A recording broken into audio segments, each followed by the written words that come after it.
Hey everyone! Not too long ago, Raspberry Pi single-board computers were something I personally associated with being affordable. A convenient solution for a home server, getting started with Linux, or a development tool for building computer vision systems. Of course, the list of use cases is huge. You can't even name them all. Originally, the Raspberry Pi was quite cheap, starting at $35. That's exactly why it became so popular. Thanks to its simplicity and low cost. It's quickly built up a large community, but now, in May 2026, buying a Raspberry Pi means you really have to dig deep into your pockets. All because the AI industry is sucking up RAM like a black hole, specifically LPDDR4, which is used in the new Raspberry Pi boards. And adding fuel to the fire is the growing popularity of running local AI agents, like OpenClaw. They need to be deployed somewhere, and the Raspberry Pi is actually a very convenient platform for that, which drives demand even further. I really wanted to try some interesting things with Raspberry Pi and tell you all about it. So I decided to invest and pick up the 4th generation with 4GB of RAM. And it just so happened that I got sent something that goes perfectly with it. Today we'll take a look at both together and kick off a series of videos about Raspberry Pi and similar boards. So today's review is the PocketTerm35 by Waveshare. What is it?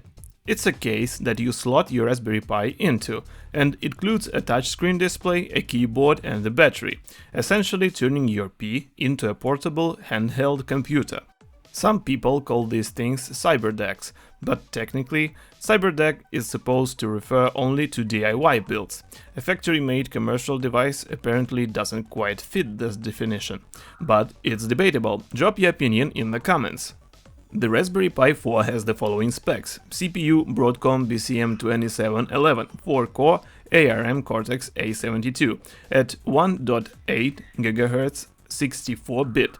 This model has 4GB of LPDDR4 RAM. The GPU supports H265 protocol at 4K and H264 at 1080p. 2 micro HDMI outputs up to 4K 60 FPS on 2 monitors simultaneously. What about connectivity? Gigabit Ethernet interface, Wi-Fi 5 and Bluetooth 5, 2 USB 3 and 2 USB 2 ports. Main USB Type-C port for power input, 5 volts, 3 amps, 40-pin GPIO header with SPI, I2C, UART and PWM interfaces.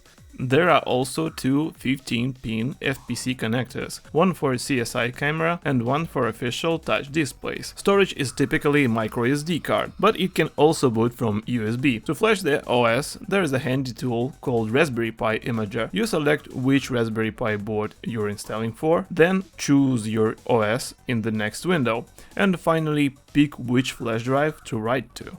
It downloads and writes everything for you, quick and convenient. It's the easiest method, but not only the one. You can also flash a pre-downloaded image using tools like Balena Ether or Win32 Disk Imager. Now let's move on the Waveshare terminal. The front panel is a machined aluminum piece. At the top there are 4 LEDs showing the battery charge status. The display is the 3.5 inches, 640 by 480 pixels, touch enabled. Moving further down, we have the keyboard. The top section subtly hints with start and select buttons at what else we might use this thing for. I mean beyond boring productive tasks. Below that is a QWERTY keyboard. It feels soft and silent to type on. However, this keyboard does have its downsides in my opinion. The soft touch coating attracts dust easily, and the softness makes key presses feel a bit uncertain. Let's flip it around to the back panel. There you'll find 2 buttons, boot and reset, and the grillers of 2 2-watt speakers. On the top edge is the power button for the battery. Single click to turn on and double click to turn off. There is also an audio jack, which outputs audio from the HDMI port, and the USB Type-C port for power and charging. On the side panel you can see the cutout for the Raspberry Pi ports. Depending on whether you install a P4B or P5, separate plastic port covers are included, since the port layouts differ slightly between models. On the other side, a slot for quick microSD card access, and silicone button that's only relevant for P5. I glue it down with a drop of super glue right away, because it kept trying to escape during assembly. Now let's look inside. It opens easily, just 6 screws. Remove the lid from the top. Inside there are 2 boards. The first handles the single board computer mounting and drives the display and battery. The second board carries the keyboard, which is controlled by a Raspberry Pi RP2040 microcontroller. To assemble everything, you need to connect the HDMI and Type-C cables from the Raspberry to the keyboard PCB. Connect the battery connector, it's a 5000 mAh cell by the way, and finally seat the single board computer, positioning it so it sits flush on the spring-loaded pogo pins, which handles the I2C interface for the touchscreen sensor. Then tighten the screws that hold the P to the board and close the device back up from the top. There is a gap between the P board and the back cover, which is enough to add extra cooling and PCI Express expansion card to a P5, letting you boot from the M2 SSDs. My P is the 4th gen model. After a few power-ons I noticed the case gets quite warm, so I decided to fit a small fan inside for extra cooling. I designed a small bracket that clips onto the existing grill, and it all clicked in place. There is an easy to wire up too, since the GPIO header has a 5 volts and GND pins available. To get the touchscreen working, you need to add the following lines to the configuration file.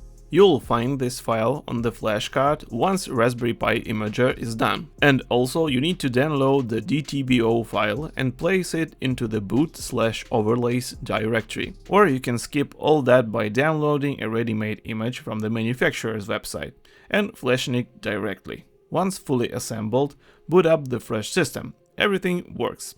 Raspberry Pi's capabilities are very broad, and since a CyberDeck is all about portability, this thing could be great as a portable computer for network diagnostics, device configuration, or paired with the RTL SDR for monitoring radio frequencies, even for car diagnostics at a workshop, which seems more convenient than lugging around a laptop. You could also use it as a retro gaming console by installing a RetroPie. So what would you install on this thing? What do you even use it for? Drop your answer in the comments. That's all for today. See you soon in the next video.